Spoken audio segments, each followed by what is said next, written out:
संयम और भूत की कहानी। संयम एक बार अपने दोस्तों के साथ बिहार के एक गांव में घूमने गया। वह गांव बहुत ही पुराना और रहस्यमयी था।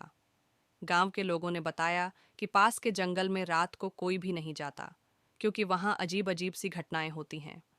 संयम एक जिज्ञासु लड़का था और उसे इस तरह की कहानियों में बहुत दिलचस्पी थी। उसने ठान लिया कि वह उस जंगल में जाकर सच्चाई का पता लगाएगा। उसके दोस्त उसे रोकने की कोशिश करते रहे, लेकिन वह नहीं माना। रात के समय जब पूरा गांव सो रहा था, संयम टॉर्च लेकर जंगल की ओर निकल पड़ा।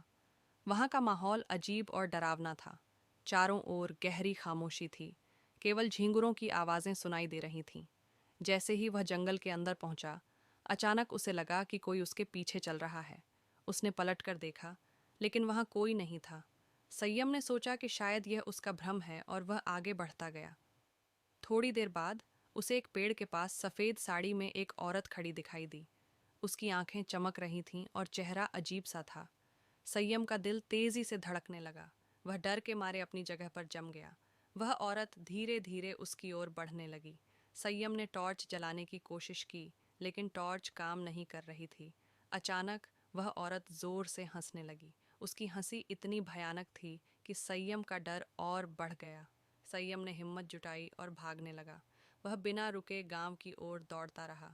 जब वह गांव पहुंचा तो उसने देखा कि उसके दोस्त और गांव वाले उसकी तलाश कर रहे थे। उसने उन्हें सब कुछ बताया। गांव के बुजुर्गों ने कहा, यह वही भूतनी है जो जंगल में रात को भटकती है। वह उन लोगों को परेशान करती है जो जंगल में रात को जाते हैं।